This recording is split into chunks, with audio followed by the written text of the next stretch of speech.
Well, good morning, Patriots, Americans. How you doing? Well, we've had one heck of a news cycle, one for the ages in this country, in the last 8 days. You know, between the assassination attempt and the inside job by the government, and now Biden, all of a sudden, just decides he's no longer going to run for president. Now, let's face it, the Democrat Party has become the party, the modern-day Pollit of the old Soviet Union. They haven't had an honest primary probably since 2008 when Hillary and Obama ran at each other.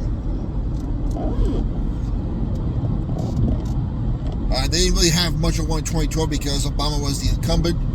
But since 2016, when Hillary screwed Bernie, well, let's face it, that's what the purpose of the stupid delegates is to override the will of the people. Just give the appearance of the so-called democracy, even though we live in a republic. They screwed Bernie in 2016, and in 2020, they got all the other candidates to drop out, give the delegates to Biden, and screw Bernie again. Then they screwed the American people by stealing the election on a soft coup. And now Biden has pretty much just gotten a boomerang hit in his head, and now they attempted the soft coup on him because they say as of yesterday at 10 a.m., it was all gone that he was still in it. And by 1:35, I think it was, he sends out a letter. I'm not even sure he rewrote it. Maybe he signed it. Saying he's no longer running for president. Now, we have not seen something like this since LBJ, but when LBJ did it, he had, we went in front of the camera and gave a 4,000-word speech. Now, granted, it is 1960s, we didn't have social media, but for something like this, for something that big, you'd think he would want to go in front of the camera. Now, maybe he is sick with COVID. I don't know. Maybe he's having a meltdown like Hillary Clinton did the night of 2016 when she lost the election and couldn't make the appearance. I don't know.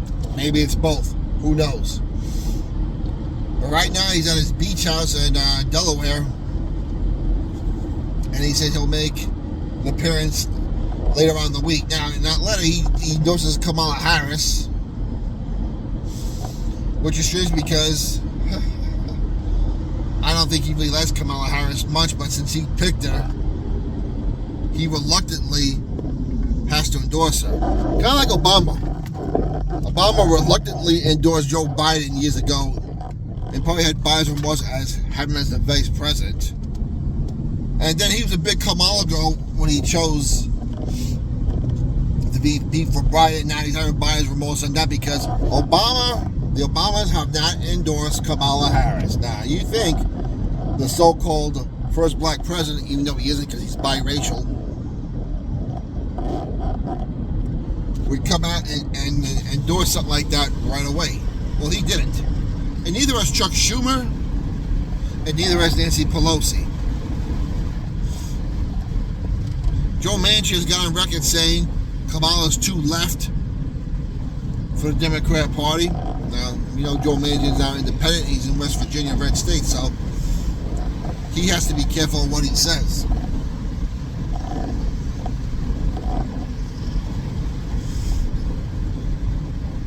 But a lot of cabinet members in the Obama administration have endorsed,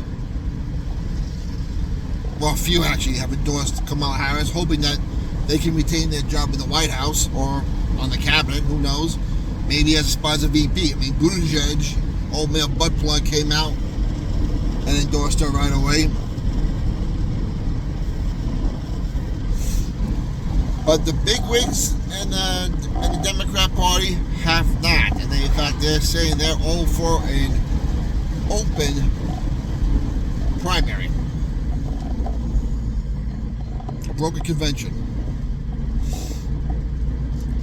So now, on top of stealing the Democrat nomination for Bernie 2 times in a row, stealing the election, doing a soft coup on Joe Biden, and now they have disenfranchised almost 15 million Democrat voters who expected Biden to be there, even though they didn't like him, supposedly.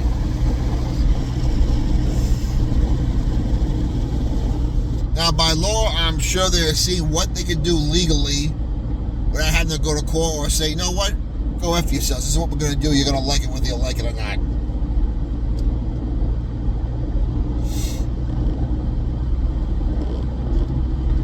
Right now, there's a lot of campaign money involved there. Also, states already have Biden and Harris on the ballot.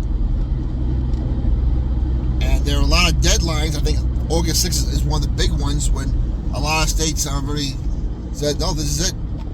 So what will they do about that? The convention is not till August 19th. Now, I'm telling you right now, there's a power struggle going on.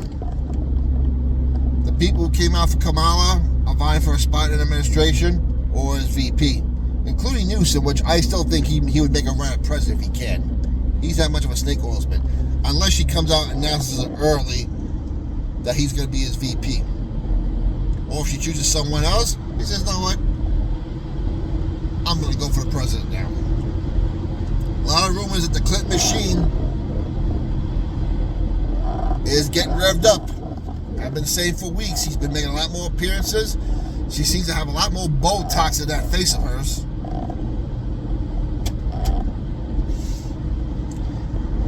And the big question is, if Joe Biden is not well enough to run for president, why didn't he just resign from office? Good question. Well, listen, Biden's got a big ego. Over 50 years in office. He's very arrogant. And a part of having dementia is having a hot temper. Maybe he wants to finish out his term for his legacy. And maybe right now they may be letting him do that. Because as I've been saying, we could see a ton of false flags, including a very bad terrorist attack. Now, if Biden's in office, this happens, don't be surprised they then use the 25th Amendment on him, saying he wasn't competent enough to handle a terrorist attack. Because if he would have resigned, then they may Kamala Harris the VP. And it happens on her watch, it doesn't look good for Kamala Harris. Unless they do it before the convention, in which then they could axe both Kamala Harris and Joe Biden.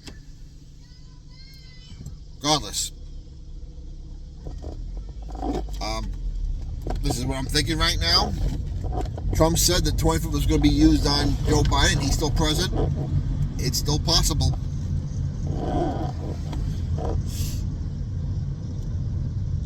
They could be using Biden, coaxing him for one more scapegoat, and then axe him.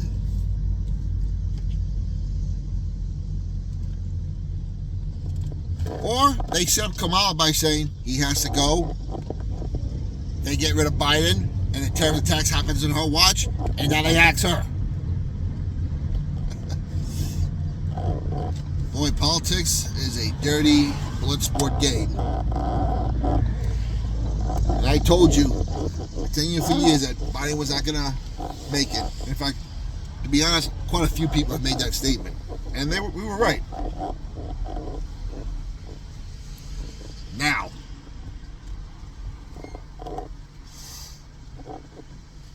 another conspiracy theory that came true. How about that, everyone?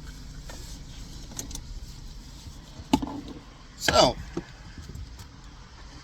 what happens in the next few weeks is going to be so interesting. I'm telling you, I wouldn't put it past the Clinton machine to set those false flags. Or the Obamas. There's a faction between those two. They don't like each other. Remember what the Clintons said years ago about the Obamas? They should be carrying our bags. Oh, how that was flipped under the rug. And since the Obamas don't like the Clintons, they may put a gun to Michelle's head and say, you're going to run. Even though I think Michelle wants nothing to do with this. I think she, not a big fan of politics.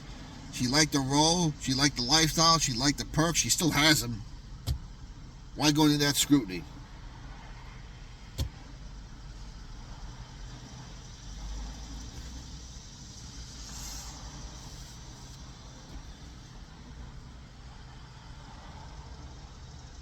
So, what's on your mind? What do you think? Put your comments down below. I'd love to hear your opinion. Keep the country in prayer. Keep Trump in prayer. Jesus Christ is still king.